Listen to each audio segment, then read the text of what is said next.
Audio Jungle.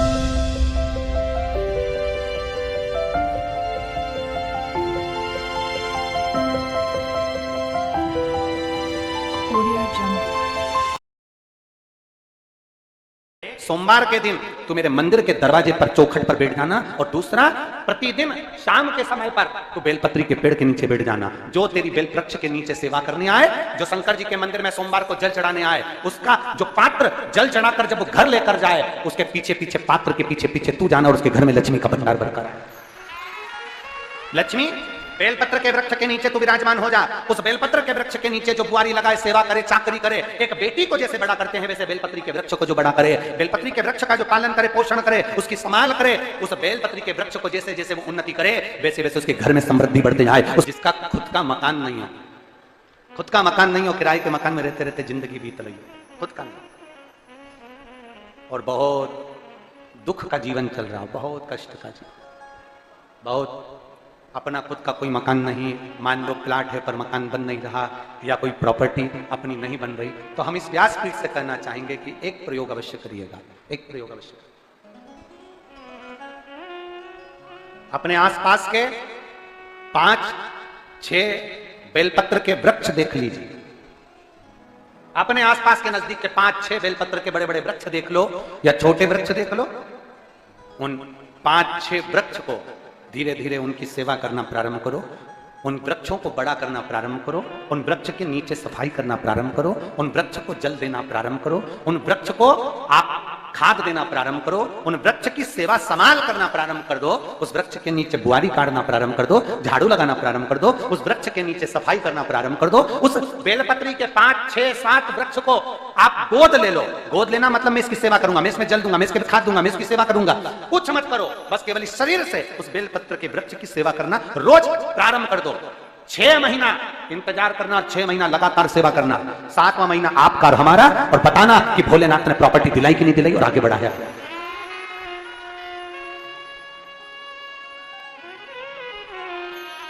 एक बेलपत्र का वृक्ष जिसके नीचे माता लक्ष्मी विराजमान होती है, एक बेलपत्र के वृक्ष के नीचे लक्ष्मी रहती है।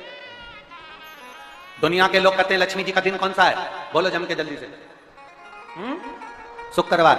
दुनिया के लोग कहते हैं लक्ष्मी जी का दिन शुक्रवार है, पर माता लक्ष्मी से पूछा जाए कि तुम्हारी माता ख्याति देवी नारायण भगवान के साथ तुम्हारी शादी नहीं कर रही थी, शंकर को लक्ष्मी दे रही थी, तब तुमने भगवान शंकर से विनती करी, भोले बाबा मैं नारायण से प्रेम करती हूँ, भगवान नारायण से मेरा विवाह हो। तो माता ख्याति देवी से शंकर भगवान ने विनय कर कहा कि लक्ष्मी जी का विवाह नारायण के साथ कर दिया जाए। भगवान नारायण के साथ जब लक्ष्मी जी का विवाह हो गया, तब लक्ष्मी जी हाथ जोड़कर बोलती हैं, बाबा मेरा विवाह नारायण के साथ हो गया, पर मैं आपके चरणों की सेवा करना चाहती हूँ, बाबा आप कृपा करिए कि मैं क्या करूं आपके लिए। शंकर भगवान कहते हैं, लक्ष्मी बस 2 चीजें कर दे, एक सोमवार के दिन तू मेरे मंदिर के दरवाजे पर चौखट पर बैठ जाना, और दूसरा प्रतिदिन शाम के समय पर तू बेलपत्री के पेड़ के नीचे बैठ जाना। जो तेरी बेल वृक्ष के नीचे सेवा करने आए, जो शंकर जी के मंदिर में सोमवार को जल चढ़ाने आए, उसका जो पात्र जल चढ़ाकर जब वो घर लेकर जाए, उसके पीछे पीछे पात्र के पीछे पीछे तू जाना, और उसके घर में लक्ष्मी का भंडार भरकर आए। लक्ष्मी बेलपत्र के वृक्ष के नीचे तू विराजमान हो जा। उस बेलपत्र के वृक्ष के नीचे जो बुआरी लगाए, सेवा करे, चाकरी करे, एक बेटी को जैसे बड़ा करते हैं वैसे बेलपत्री के वृक्ष को जो बड़ा करे, बेलपत्री के वृक्ष का जो पालन करे, पोषण करे, उसकी संभाल करे, उस बेलपत्री के वृक्ष को जैसे जैसे वो उन्नति करे, वैसे वैसे उसके घर में समृद्धि बढ़ते जाए, उसके घर में वैभव बढ़ते जाए। ये शंकर भगवान माता लक्ष्मी से करे, भगवान शिव माता लक्ष्मी से करे। तो भस्म, अगर शिव के मंदिर में भस्म मिल जाए, शंकर पर चढ़ी हुई भस्म अगर मिल जाए तो, और अगर भस्म ना मिले ना, तो शंकर के जो शंकर भगवान का जो शिवलिंग है, शिवलिंग के आसपास में जो जलाधारी है, यहां अगर भस्म ना मिले तो इस जलाधारी पर अपना हाथ स्पर्श कर कर अपने तन पर उसको लगाकर जरूर। भस्म एक शंकर पर चढ़ा हुआ जल, दूसरे नंबर पर है शंकर पर चढ़ी हुई भस्म। ये 2 स्पर्श जरूर, स्पर्श। एक भस्म का एक बड़ा सुंदर चरित्र आता है। दूसरा, जिस भूमि पर बैठकर कथा सुनो, उसकी रज को अपने मस्तक पर थोड़ा सा लगाकर अवश्य जाओ, तो जीवन का एक आनंद है। और शंकर के मंदिर में जाओ तो 2 चीजें अवश्य लेकर आओ। पहला, शंकर जी पे चढ़ा हुआ, जम के बोलो, जल अवश्य लेकर आओ, क्योंकि जब तुम जल लेकर आते हो, पात्र लेकर आते हो, तो मेरा महादेव लक्ष्मी जी को तुम्हारे पीछे पीछे तुम्हारे घर तक भेज देगा। चढ़ी हुई बेलपत्र मत खाओ, लोग कहेंगे शंकर पर चढ़ा हुआ ये मत पाओ। हम इस व्यासपीठ से निवेदन करना चाहेंगे कि आप अगर दिल रखकर अपने बाबा से कहोगे ना, तो बाबा पर चढ़ा हुआ जो जल है ना, वो जल साधारण नहीं रहता। मेरा भोलेनाथ जब दुनिया को अमृत देता है तो तुमको भी अमृत दे देता है। दो चीजें कभी मत छोड़ो। अगर मंदिर में गए हो तो दो चीजें कभी मत छोड़ो। कथा में गए हो तो दो चीजें कभी मत छोड़ो। एक कथा श्रवण करना, दूसरा जहां कथा बैठकर सुनते हैं वहां की रज को अपने मस्तक पर लगाना।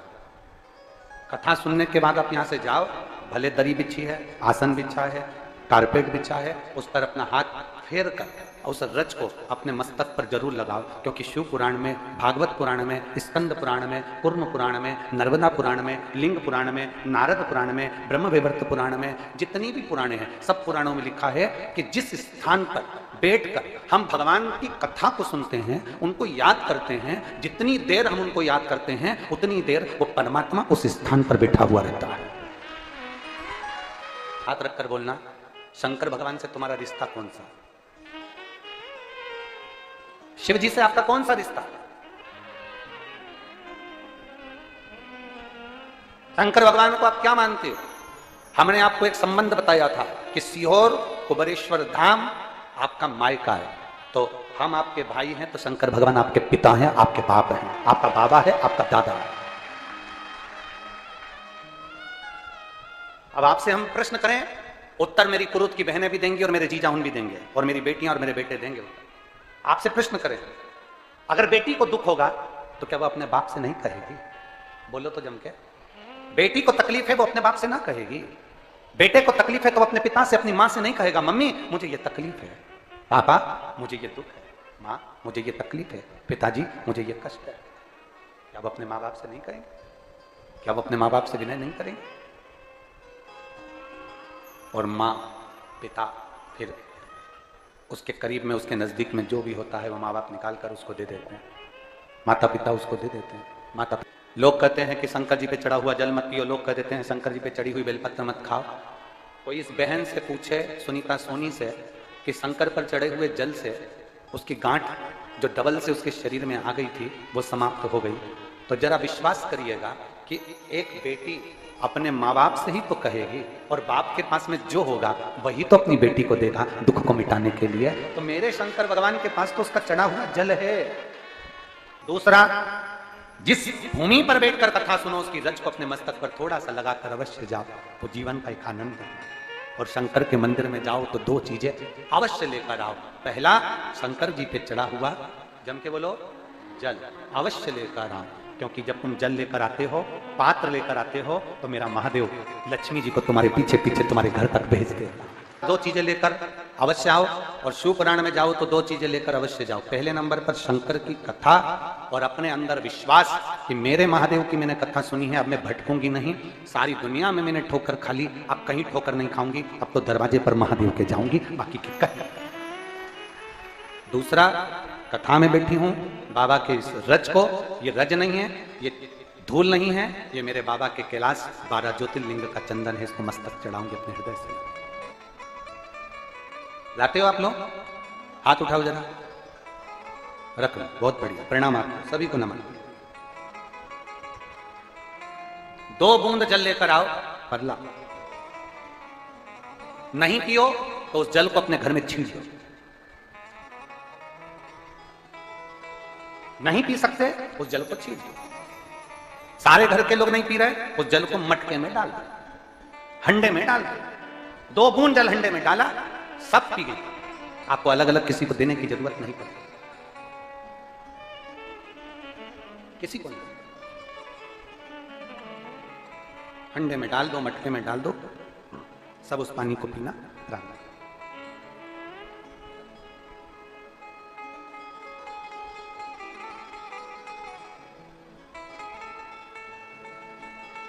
उस जल के महत्व को, जो बच्चों का दर्द नहीं देख सकते, जब माता पिता अपने बच्चों का दर्द नहीं देख सकते तो देवाधिदेव महादेव तुम्हारा दर्द कैसे देखेंगे? वो भी तो काटेंगे तुमको, वो भी तो कष्ट मिटाएंगे। 2 चीजें कथा में जाकर ले। एक, जहां जगह मिल जाए वहां बैठकर कथा सुनो। धूप लगे, पंडालों की इतनी व्यवस्था नहीं हो पाती है, पंडाल लगाने वाले, टेंट लगाने वाले टेंट लगा लगा के थक जाते हैं, तो अपने साथ एक छाता लेकर चलिए। 2 पानी की जम के बोले जरा बोतल, बिछाने की दरी अपने साथ लेकर चलिए। लोगों ने उमा महेश की कथा अपने जीवन में धारण करी कि नहीं करी वो हमको नहीं स्मरण है, पर एक बात का स्मरण करिएगा, ये जो कथा चल रही है ये गौरी शंकर चल रही है। इसके बाद में जो अमलेश्वर में कथा है वो कौन सी है? समर्पण शिव महापुराण कथा। उस समर्पण शिव महापुराण की कथा जब 2 तारीख को विराम हो जाएगी, तब उसके बाद में जो कथा 6 जून को प्रारंभ होगी सोलापुर महाराष्ट्र में, उस कथा का नाम रहेगा उमा महेश शिव महापुराण की कथा। उसको जरूर सुनो।